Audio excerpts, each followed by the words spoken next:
Hi, boys and girls. Welcome back to another read aloud of Charlie and the Chocolate Factory. Today we're going to read chapters 22 and 23. Chapter 22, Along the Corridor. Well, well, well, sighed Mr. Willy Wonka. 2 naughty little children gone. 3 good little children left. I think we'd better get out of this room quickly before we lose anyone else. But Mr. Wonka, said Charlie anxiously, will Violet Beauregard ever be all right again, or will she always be a blueberry? Oh, they'll dejuice her in no time flat, declared Mr. Wonka. They'll roll her into the dejuicing machine, and she'll come out just as thin as a whistle. But will she still be blue all over? Asked Charlie. Well, she'll be purple, cried Mr. Wonka, a fine, rich purple from head to toe. But there you are. That's what comes from chewing disgusting gum all day long.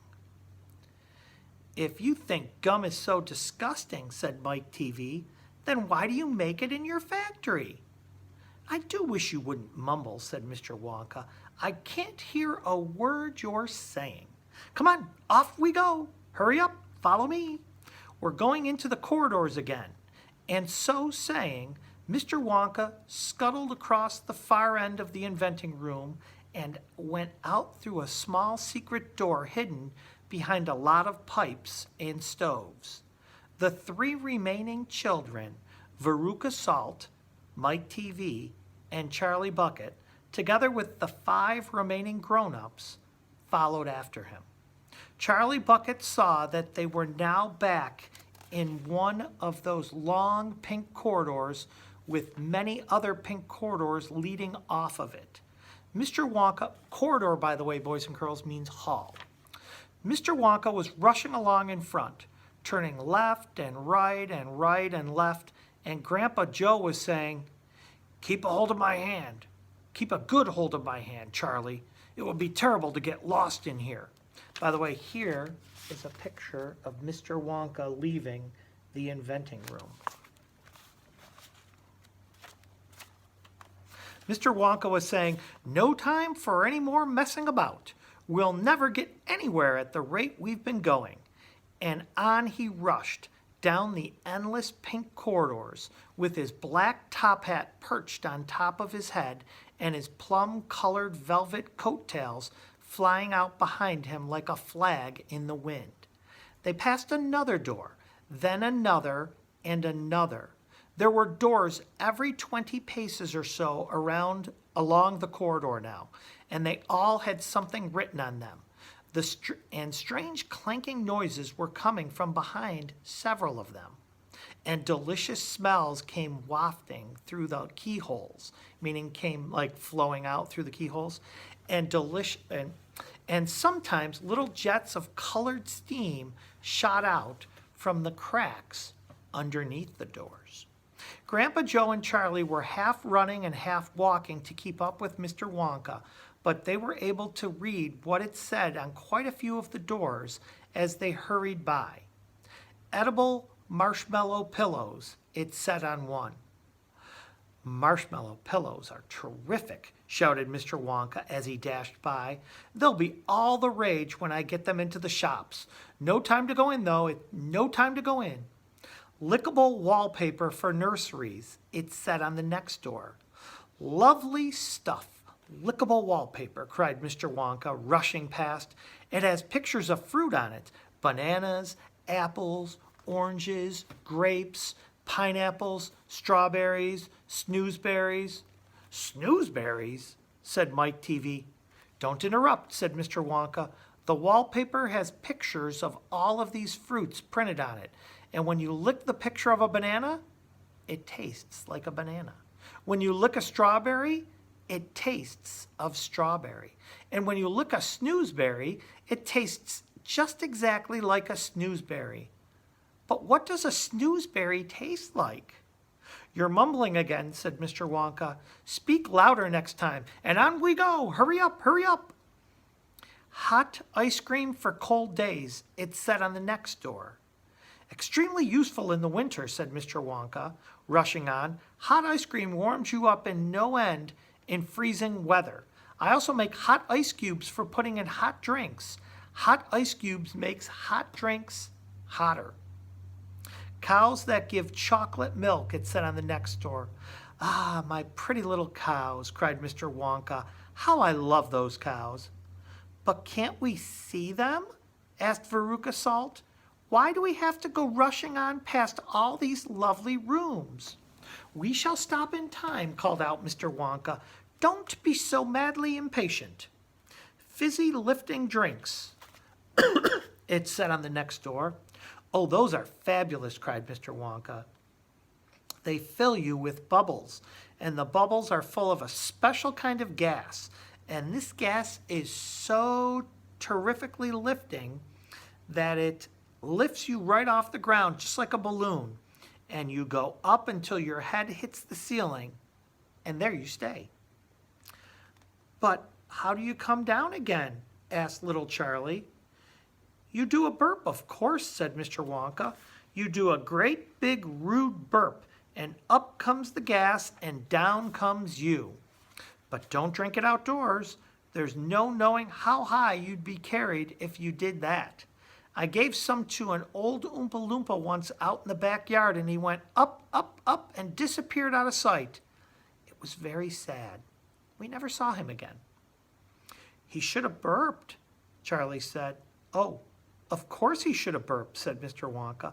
I stood there shouting, burp, you silly boy, burp, or you'll never come down. But he didn't, or he couldn't, or he wouldn't. I don't know which.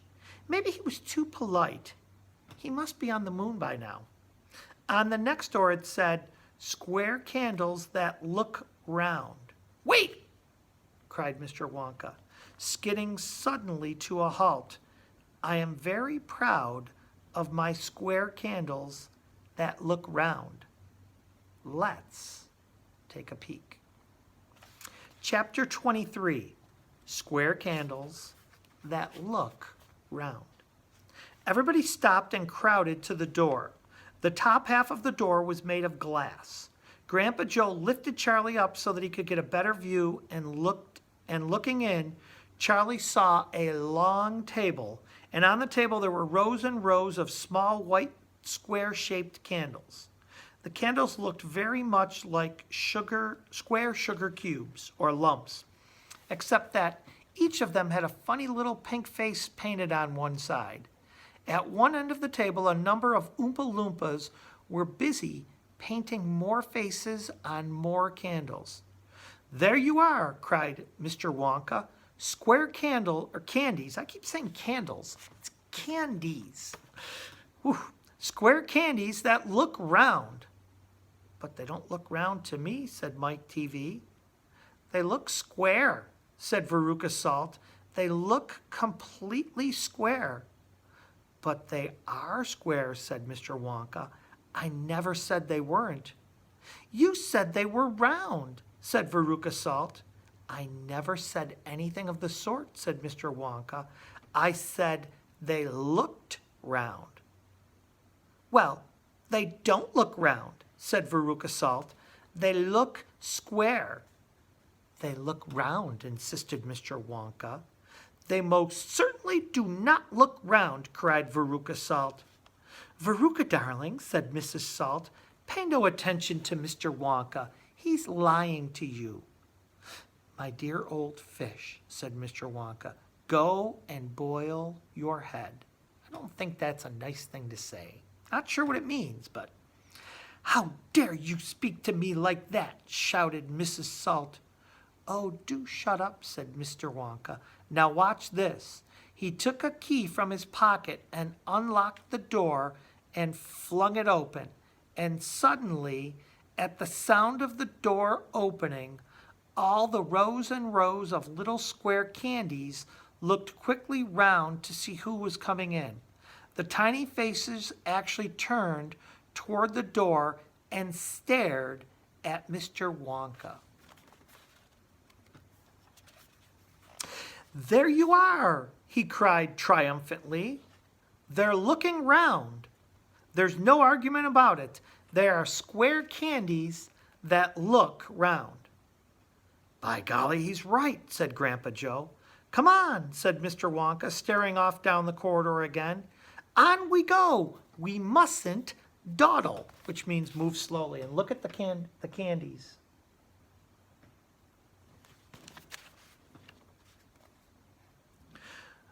Butterscotch and butter gin, it said on the next door that they passed. Now that sounds a bit more interesting, said Mr. Salt, Veruca's father. Glorious stuff, said Mr. Wonka. The Oompa Loompas all adore it. It makes them tiddly. Listen, you can hear them in there now, whooping it up. Shrieks of laughter and snatches of singing could be heard coming through the closed door. They're drunk as lords, said Mr. Wonka. They're drinking butterscotch and soda. They like that best of all. Butter gin and tonic is also very popular. Follow me, please. We really mustn't keep stopping like this. He turned left. He turned right. They came to a long flight of stairs. Mr. Wonka slid down the banisters. The three children did the same. And knowing my class, I'm sure many of you would also do that. Mrs. Salt and Mrs. TV, the only women now left in the party, were getting very out of breath. Mrs. Salt was a great fat creature with short legs, and she was blowing like a rhinoceros, meaning she was breathing, she was out of breath. This way, cried Mr. Wonka. Keep up, turning left at the bottom of the stairs. Go slower, panted Mrs. Salt. Impossible, said Mr. Wonka. We shall never get there in time if I did. Get where? Asked Veruca.